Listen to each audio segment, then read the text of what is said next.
महाराष्ट्र के विधानसभा चुनाव से पहले हो चुका है एक बड़ा ऐलान। जी हां, आपके लिए बता दें कि टाइम्स नाउ मैट्रिक्स के ओपिनियन पोल में एक हुआ है बड़ा खुलासा, जिसके बाद आप साफ तस्वीर समझ सकते हैं कि इस बार महाराष्ट्र में बनने वाली है किसकी सरकार। और यहां पर बड़ा झटका लगता हुआ दिखाई दे रहा है संजय राउत, उद्धव ठाकरे और शरद पवार को, क्योंकि 100 सीटों से भी ज्यादा इस बार के विधानसभा में लाती हुई दिखाई दे रही है भारतीय जनता पार्टी, वो भी अपने बलबूते पर। बात अगर एनडीए की जाए तो एक बड़ा झटका जो है वो यहां पर महागठबंधन को लगता हुआ महाराष्ट्र में दिखाई दे रहा है। देखिए, एक तरफ महाराष्ट्र में चुनावों की तारीखों का ऐलान जो है वो अभी साफ नहीं हुआ है कि राज्य में चुनाव जो है वो कौन से महीने में होने हैं,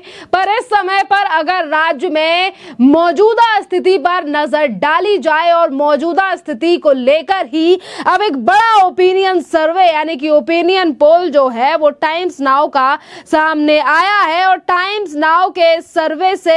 एक बड़ा खुलासा यानी कि एक बड़ा झटका जो है वो विपक्षी गठबंधन के लिए लग रहा है कि एक तरफ भारतीय जनता पार्टी अपने ही बलबूते पर 100 से 110 सीटें जो हैं वो इस बार विधानसभा चुनाव में लाती हुई दिखाई दे रही है। तो वहीं दूसरी तरफ आपके लिए बता दें कि इस सर्वे में कई तरीके के सवाल जो हैं वो जनता से पूछे गए हैं राज्य की मौजूदा स्थिति को लेकर। विधानसभा चुनाव को लेकर पहले ओपिनियन पोल में 40 से 42 सीटों पर बेहद जो है वो कड़ी टक्कर सामने आई है। केंद्रीय चुनाव आयोग इसी ने जम्मू कश्मीर और हरियाणा के साथ महाराष्ट्र विधानसभा चुनाव की तिथियों का ऐलान जो है वो नहीं किया है। और अब इस पूरी बात की संभावना है कि राज्य में चुनाव जो है वो निर्धारित समय यानी कि दिवाली के आसपास ही होंगे।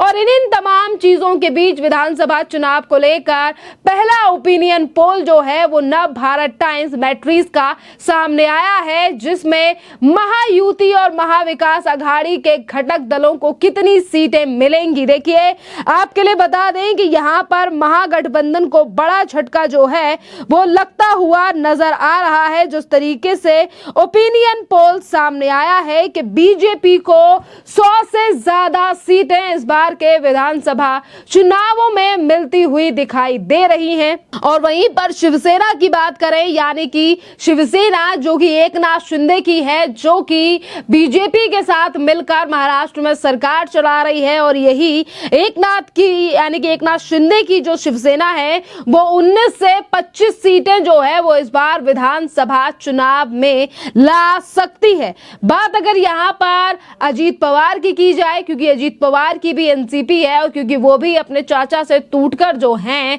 वो अब आ चुके हैं भारतीय जनता पार्टी के साथ, तो ये एनसीपी जो है वो 7 से 12 के आंकड़े पर दिखाई दे रही है अगर हम टाइम्स नाउ भारत और मैट्रिक्स के इस सर्वे की बात करें। और वहीं आपके लिए बता दें कि कांग्रेस पार्टी जो है वो 42 से 47 सीटें इस बार के विधानसभा चुनाव में ला सकती है। और उद्धव ठाकरे की जो शिवसेना है वो 26 से 31 सीटों पर नजर आ रही है। और यहीं पर शरद पवार की जो एनसीपी है वो 23 से 28 और अन्य के खाते में जा रहा है 11 से 16 सीटों का आंकड़ा। देखिए, ये जो बड़ा ओपिनियन पोल आया है कि टाइम्स नाउ नव भारत और मैट्रिक्स ने अपने सर्वे में तमाम पार्टियों का वोट प्रतिशत का भी अनुमान लगाया है। और सीटों का देखिए, सीटों पर सीधी सीधी बात है कि बहुमत जो है वो 145 की है और यहाँ पर बीजेपी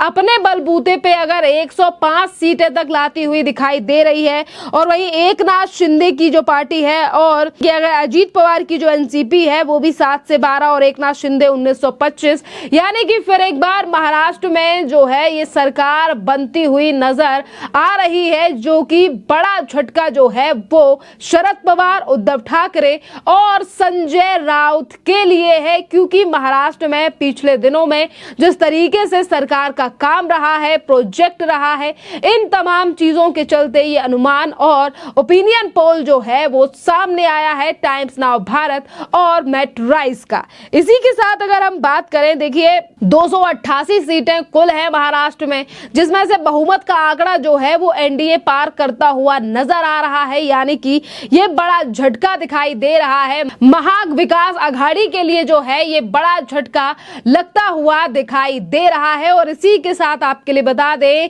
कि एक तरफ तो वो पार्टियां हैं जो कि कई सालों से महाराष्ट्र में सरकार चला चुकी हैं, और जिस तरीके की सीटें अब सामने दिखाई दे रही हैं, इससे साफ है कि कहीं ना कहीं बड़ा झटका जो है वो संजय राउत और उद्धव ठाकरे के लिए तो है ही। जहां एक तरफ बीजेपी की 105 सीटें दिखाई दे रही हैं, तो कुछ सीटें ऐसी भी हैं जहां पर कांटे की टक्कर जो है वो इस बार विधानसभा चुनाव में नजर आ रही है महाविकास आघाड़ी और महायुति के बीच में। देखिए सीटों पर तो हमने बात कर ली है कि इस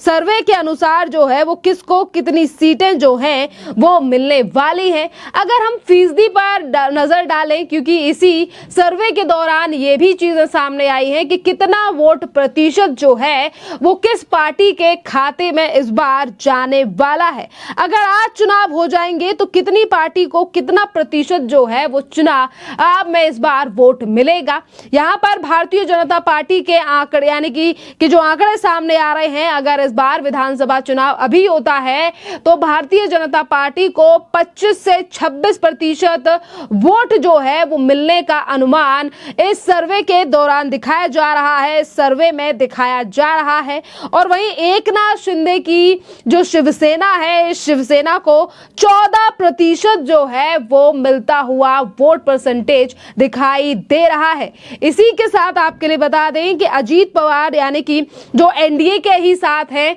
और अजीत पवार की पार्टी को इस बार वोट परसेंटेज 5 से 6% मिलता हुआ नजर आ रहा है। बात अगर कांग्रेस की जाए तो यहां पर कांग्रेस जो है वो बीजेपी को टक्कर तो नहीं कह रही है, पर हम कह सकते हैं कि कांग्रेस का पिछली बार से जो है वो इस बार का आंकड़ा महाराष्ट्र में काफी ज्यादा बढ़ता हुआ नजर आ रहा है, और कांग्रेस के खाते में इस बार का वोट प्रतिशत जो है वो 18% नजर आ रहा है, जो बीजेपी से तो कम है, पर 2019 के मुकाबले उद्धव ठाकरे की शिवसेना और शरद पवार की पार्टी से काफी ज्यादा है। क्योंकि देखिए कांग्रेस एक टाइम पर महाराष्ट्र में तीसरे नंबर की पार्टी गिनी जा रही है। खैर अभी भी हालात ऐसे हैं, पर आज जो सर्वे सामने आया है वो ये दिखा रहा है कि कांग्रेस जो है वो उद्धव ठाकरे और शरद पवार की पार्टी से कई ज्यादा जो वोट है यानी वोट प्रतिशत जो है वो लेती हुई नजर आ रही है, और कांग्रेस के खाते में 18 से 19% जो है वो वोट प्रतिशत आ रहा है,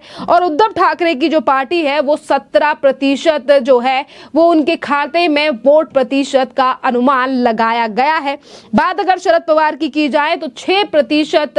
जो है वो वोट प्रतिशत शरद पवार के खाते में आता हुआ दिखाई दे रहा है। देखिए शरद पवार और उद्धव ठाकरे की पार्टी का लगातार स्तर जो है वो नीचे गिरता हुआ नजर आ रहा है इस पूरे मामले पर। और जब जनता से राय ली गई कि अभी जो महाराष्ट्र के मौजूदा मुख्यमंत्री हैं उनका काम जनता को कैसा लगा है, जिस पर 35% लोगों ने कहा है कि एकनाथ शिंदे का काम जो है वो काफी ज्यादा बढ़िया है, और 21% लोगों ने उनके काम को औसतन यानी कि ठीक ठीक माना है, और 30% लोगों ने तो ये कहा है कि उनका काम बिल्कुल भी अच्छा नहीं है, और 14% लोगों ने तो इस पूरे मामले पर टिप्पणी ही नहीं की और उन्होंने कहा है कि हमें कुछ मालूम नहीं है। देखिए आपके लिए बता दें कि मुख्यमंत्री की रेस पर अगर